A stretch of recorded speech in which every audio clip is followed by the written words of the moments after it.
नमस्ते।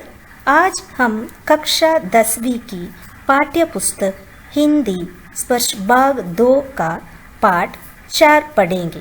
यह एक कविता है। कविता का नाम मनुष्यता। यह कविता मैथिली शरण गुप्त जी के द्वारा लिखी गई है। श्री मैथिली शरण गुप्त जी का जन्म 1886 में झांसी के करीब चिरगांव में हुआ। गुप्त जी की शिक्षा दीक्षा घर पर ही हुई थी। इनके पिताजी ब्रजभाषा के विशिष्ट कवि थे। कविता लिखने की प्रेरणा इन्हें अपने पिताजी से मिली थी। सफल कवि होने के साथ साथ ये संसद के सदस्य भी रह चुके हैं। मैथिली शरण गुप्त राष्ट्र कवि के नाम से प्रचलित है। पंडित महावीर प्रसाद द्विवेदी जी से प्रेरणा पाकर ये खड़ी-बोली में लिखने लगे। संपूर्ण भारत में देशभक्ति भावना जगाने में एक काबिल रहे। देशभक्ति के साथ नारी मुक्ति तथा शक्ति पर भी एक प्रकाश डाला करते थे। इनकी भाषा शक्ति अपार है। शब्द चयन में इनकी बराबरी यही करते हैं। भाषा सरल, सुबोध तथा आकर्षक है और शैली रुचिकर तथा रोमांचक है। इनकी रचनाएं भारत भारती, साकेत, यशोधरा, जयत्रत्वत, जय भारती, पंचवटी। कवि मैथिली शरण गुप्त जी के अनुसार मनुष्य का जीवन इस दुनिया के अन्य जीव जंतुओं से बिल्कुल भिन्न है। मनुष्य की विशेषता उसकी चिंतना शक्ति है। वह सोच सकता है, समझ सकता है। सिर्फ अपने बारे में सोचते रहेंगे या अपने आप के लिए जीते रहेंगे तो उस जीवन में कोई खास मतलब नहीं है। कवि श्री मैथिली शरण गुप्त जी के अनुसार अपने लिए जीने वाला का जीवन अनर्थ है, उससे मृत्यु बेहतर है। मनुष्यता नामक इस कविता इसी विषय पर प्रकाश डालती है। चलिए कविता की शुरुआत करते हैं। मनुष्यता। विचार लो कि मृत्यु हो, न मृत्यु से डरो कभी। मरो परंतु यो मरे कि याद जो करे सभी। हुई न यो समृत्यु तो वृथा मरे वृथा जिए। मरा नहीं वही कि जो जिया न आप के लिए। वही पशु प्रवृत्ति है कि आप ही चरे। वही मनुष्य है कि जो मनुष्य के लिए मरे। मर्त्य, इसमें मर्त्य अर्थात मृत्यु और यो शब्द का अर्थ ऐसे। वृथा, वृथा अर्थात बेकार। आपके मतलब अपने लिए। पशु प्रवृत्ति अर्थात जानवरों की तरह व्यवहार। आप का अर्थ केवल अपने लिए। इस पंक्तियों में गुप्त जी कहते हैं कि मनुष्य एक न एक दिन जरूर मरने वाला है। मृत्यु से डरने की कोई ज़रूरत नहीं। मनुष्य को मरने के पहले कुछ ऐसा कार्य करके जाना चाहिए जिससे उनका नाम इस जगत में सदा के लिए अमर बने। जो अपने लिए नहीं जीकर दूसरे की भलाई के लिए जीता है वह मर के भी अमर है। दुनिया में उसका नाम सदा अमर रहेगा। अपने आप के लिए जीना, अपने परिवार मात्र के लिए जीना, स्वार्थता में डूब रहना मनुष्य की प्रवृत्ति नहीं है, वह तो पशु प्रवृत्ति है। मनुष्य जाति की उन्नति के लिए अपना जीवन अर्पित कर जीने वाले ही मनुष्य है, वही अमर है। उसी उदार की कथा सरस्वती बकानती, उसी उदार से दरा कृतार्थ भाव मानती, उसी उदार की सदा सजीव कीर्ति पूजिती, तथा उसी उदार को समस्त सृष्टि पूजती। अखंड आत्मा भाव जो असीम विश्व में भरे, वही मनुष्य है कि जो मनुष्य के लिए मरे। उदार, उदार अर्थात महान या श्रेष्ठ। बकानती, बकानती शब्द का अर्थ गुणगान करना। और दरा, दरा अर्थात धरती। कृतार्थ, कृतार्थ शब्द का अर्थ ऋणी या आभारी। सजीव, सजीव शब्द का अर्थ जीवित। कूजती अर्थात करना। समस्त, समस्त शब्द का अर्थ पूरी या सभी। और अखंड, अखंड अर्थात जिसके टुकड़े न किए जा सके। असीम, असीम शब्द का अर्थ पूरा।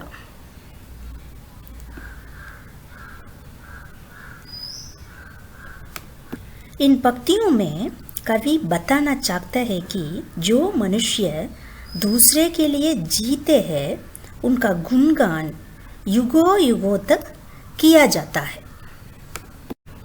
कवि कहता है कि जो मनुष्य अपने पूरे जीवन में दूसरों की चिंता करता है उस महान व्यक्ति की कथा का गुणगान सरस्वती अर्थात पुस्तकों में किया जाता है। पूरी धरती उस महान व्यक्ति की आभारी रखती है। यह धरती भी उदारता को ही कृतार्थ या धन्य भाव मानती है।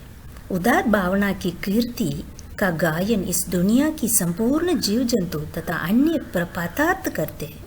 सारी सृष्टि उदार की पूजा करती है। गुप्त जी असीम विश्व में अखंड आत्मभाव भरने वाले को उदार मानते हैं। ऐसे उदार चित्त वाले मात्र से संपूर्ण जीव जंतुओं की उन्नति संभव है।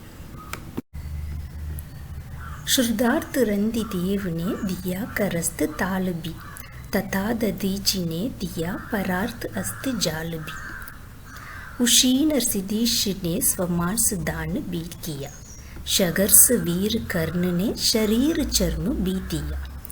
अनित्य देह के लिए अनादि जीव क्या डरे, वही मनुष्य है कि जो मनुष्य के लिए मरे। यहाँ श्रुदात, श्रुदात अर्थात भूख से परेशान।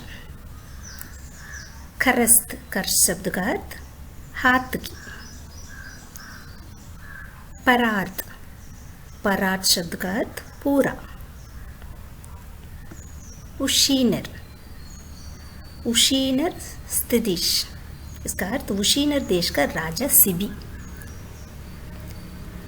सहर्ष, सहर्ष शब्द का अर्थ खुशी से। शरीर चर्म, शरीर चर्म का अर्थ शरीर का कवच। अनित्य देह अर्थात नश्वर शरीर। अनादि, अनादि जीव शब्द का अर्थ मनुष्य। इन पंक्तियों में कवि ने महान पुरुषों के उदाहरण दिए हैं। भारत का इतिहास महानताओं से भरा है और उनमें से दतीजी, महानदानी कर्ण, रतिदेव तथा उशीनर का उदाहरण प्रस्तुत करते हुए गुप्त जी कहते हैं कि भारत के महापुरुष अपने नश्वर शरीर को नश्वर जीवन को दान से अर्थमय बनाकर गए, जिनकी महानता के कारण उन्हें याद किया जाता है। भूख से परेशान रतिदेव ने अपने हाथ की आखिरी ताली भी दान कर दी थी और महर्षि दत्ति जी ने असुरों का अंत तथा सूरों के सुखमय जीवन के लिए अपना अस्थि जाल इंद्र को दान के रूप में दिया। उशीनर देश के राजा शिबी ने कबूतर की जान बचने के लिए अपना पूरा मांस दान कर दिया था। वीर कर्ण ने अपनी खुशी से अपने शरीर का कवच दान कर दिया था। कवि कहना चाहता है कि मनुष्य इस नश्वर शरीर के लिए क्यों डरता है, क्योंकि मनुष्य वही कहलाता है जो दूसरे के लिए अपने आप को त्याग कर देता है। सहानुभूति चाहिए, महाविभूति ये है ही। वशीकृता सदैव है, बनी हुई स्वयं मही। सहानुभूति शब्द का अर्थ है दया या करुणा। महाविभूति अर्थात सबसे बड़ी संपत्ति। वशीकृता शब्द का अर्थ वश में करने वाला। विरोधवाद बुद्ध का दया प्रवाह में बहा। विनीत लोक वर्ग ज्ञान सामने झुका रहा। आहा वही उदार है, परोपकार जो करे। वही मनुष्य है कि जो मनुष्य के लिए मरे। यह विरोधवाद शब्द का अर्थ है खिलाफ होना। और उदार, उदार अर्थात दयालु। परोपकार, परोपकार शब्द का अर्थ है दूसरों पर किया गया उपकार। इन पंक्तियों में कवि ने महात्मा बुद्ध का उदाहरण देते हुए दया, करुणा को सबसे बड़ा धन बताया है। कवि कहता है कि मनुष्यों के मन में दया व करुणा का भाव होना चाहिए। यही सबसे बड़ा धन है। स्वयं ईश्वर भी ऐसे लोगों के साथ रहते हैं। इसका सबसे बड़ा उदाहरण महात्मा बुद्ध है। जिनसे लोगों का दुख नहीं देखा गया तो वे लोक कल्याण के लिए दुनिया के नियमों के विरुद्ध चले गए। इसके लिए क्या पूरा संसार उनके सामने नहीं झुकता, अर्थात उनके दया भाव व परोपकार के कारण आज भी उनको याद किया जाता है और उनकी पूजा की जाती है। महान उस व्यक्ति कहा जाता है जो परोपकार करता है, वही मनुष्य कहलाता जाता है। जो मनुष्य के लिए जीता है और जो मनुष्य के लिए मरता है। रहो न भूल के कभी मदात तुच्छ वित्त में। सनात जान आपको करो न गर्व चित्त में। अनाथ कौन है यहाँ त्रिलोकनाथ साथ है। दयालु दीन बंधु के बड़े विशाल हाथ है। अतीव भाग्यहीन है अधीर भाव जो करे। वही मनुष्य है कि जो मनुष्य के लिए मरे। या मदात, मदात अर्थात घमंड। तुच्छ, तुच्छ शब्द का अर्थ बेकार। सनात, शनात अर्थात जिसके पास अपनों का साथ हो। अनाथ, अनाथ शब्द का अर्थ जिसका कोई न हो। त्रिलोकनाथ अर्थात ईश्वर भगवान। दीन बंधु अर्थात ईश्वर। त्रिलोकनाथ और दीन बंधु का शब्द का अर्थ है ईश्वर अर्थात भगवान। अधीर, अधीर, अधीर शब्द का अर्थ उतावलापन। इन पंक्तियों में कवि कहता है कि संपत्ति पर कभी घमंड नहीं करना चाहिए और किसी को अनाथ नहीं समझाना चाहिए, क्योंकि ईश्वर सबके साथ है। कवि कहता है कि भूलकर भी कभी संपत्ति या यश पर घमंड नहीं करना चाहिए।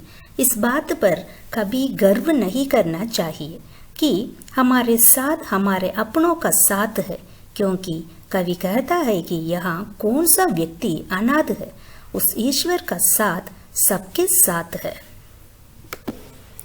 वह बहुत दयावान है, उसका हाथ सबके ऊपर रखता है। कवि कहता है कि वह व्यक्ति भाग्यहीन है, जो इस प्रकार का उतावलापन रखता है, क्योंकि मनुष्य वही है जो इन सब चीजों से ऊपर उठकर सोचता है। अनंत अंतरिक्ष में अनंत देव है कड़े, समक्ष ही स्वभाव जो बढ़ा रहे बड़े बड़े, परस्परावलंबन से उठो तथा बढ़ो सभी, अभी अमर्त अंक में अपंग हो चढ़ो सभी, रहो न योग एक से न काम और कासरे, वही मनुष्य है कि जो मनुष्य के लिए मरे। अनंत, अनंत शब्द का अर्थ जिसका कोई अंत नहीं हो। अंतरिक्ष, अंतरिक्ष होता है आकाश। समक्ष, समक्ष शब्द का अर्थ सामने। परस्परावलंब, परस्परावलंब मतलब एक दूसरे का सहारा। और अमर्त्य, अमर्त्य अर्थात एक, देवता की गोद। अमर्त्य अंक, अमर्त्य अंक मतलब देवता की गोद। अपंग, अपंग शब्द का अर्थ कलंक रहित। या होता है इस तरह। इन पंक्तियों में कवि कहता है कि कलंक रहित रहने व दूसरे का सहारा बनने वाले मनुष्यों का देवताओं भी स्वागत करते हैं। कवि कहता है कि उस कभी न समाप्त होने वाले आकाश में असंख्य देवता खड़े हैं, जो परोपकारी व दयालु मनुष्यों का सामने से खड़े होकर अपने भुजाओं को फैलाकर स्वागत करते हैं। इसलिए दूसरों का सहारा बनो और सभी को साथ में लेकर आगे बढ़ो। कवि कहता है कि सभी कलंक रहित होकर देवताओं की गोद में बैठो, अर्थात यदि कोई बुरा काम नहीं करोगे तो देवता तुम्हें अपनी गोद में ले लेंगे। अपने मतलब के लिए नहीं जीना चाहिए, अपना और दूसरों को कल्याण व उद्धार करना चाहिए, क्योंकि इस मरणशील संसार में मनुष्य वही है जो मनुष्यों का कल्याण करे व परोपकार करे। मनुष्य मात्र बंधु है, यही बड़ा विवेक है।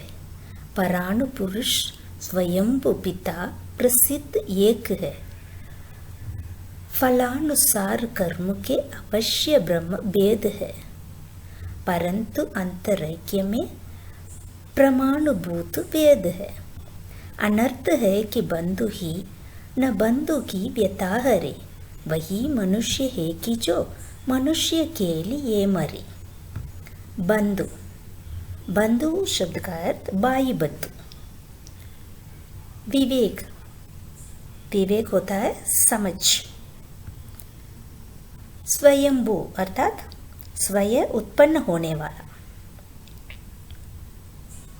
और अंतरैक्य, अंतरैक्य अर्थ का शब्द का अर्थ आत्मा की एकता।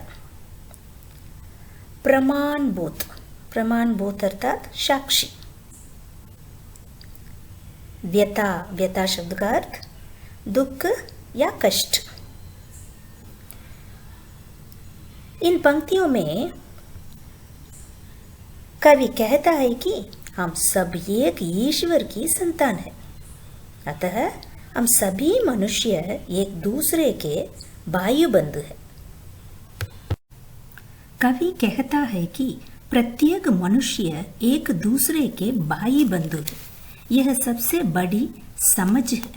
पुराणों में जिसे स्वयं उत्पन्न पुरुष माना गया है, वह परमात्मा या ईश्वर हम सभी का पिता है, अर्थात सभी मनुष्य उस एक ईश्वर की संतान है। बाहरी कारणों के फल अनुसार प्रत्येक मनुष्यों के कर्म भले ही अलग अलग हो, परंतु हमारे वेद इस बात के साक्षी है कि सभी की आत्मा एक है।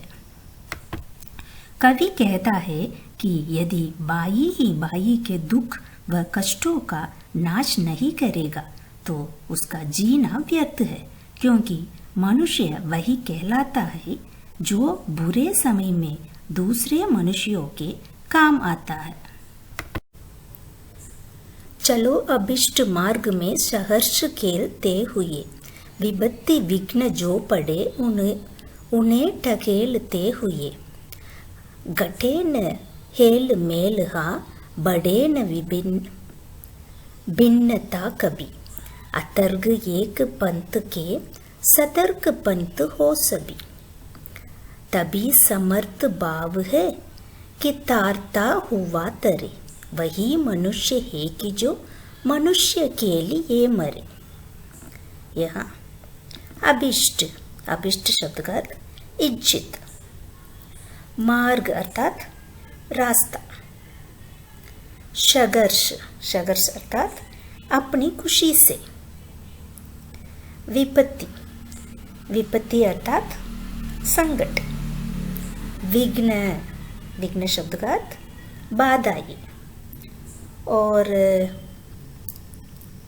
अतर्क, अतर्क अर्थात तर्क से परे। और सतर्क, सतर्क शब्द का अर्थ सावधान यात्री। इन पंक्तियों में कवि कहता है कि यदि हम खुशी से सारे कष्टों का हटते हुए भेदभाव रहित रहेंगे, तभी संभव है कि समाज की उन्नति होगी। कवि कहता है कि मनुष्यों को अपनी इच्छा से चुने हुए मार्ग में खुशी खुशी चलना चाहिए। रास्ते में कोई भी संकट या बाधाएं आए, उन्हें हटते चले जाना चाहिए। मनुष्यों को यह ध्यान रखना चाहिए कि आपसी समझ न बिगड़े और भेदभाव न बढ़े।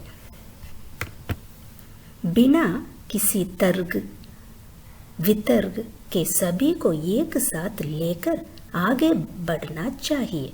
तभी यह संभव होगा कि मनुष्य दूसरों की उन्नति और कल्याण के साथ अपनी समृद्धि भी कायम करे, क्योंकि मनुष्य वही कहलाता है जो अपने से पहले दूसरों के कष्टों की चिंता करता है। मनुष्य में मानवता तथा महानता को जन्म देना कवि का उद्देश्य रहा है। अपने इस विचार को सुंदर शब्दों से वे इन कविताओं में प्रकट करते हैं। कवि का यह विचार सराहनीय मात्र नहीं, अनुकरणीय भी है। अगर सबके सब इस विचार को अपनाकर जीवन बिताएंगे तो जीवन सुखमय सिद्ध होगा। धन्यवाद।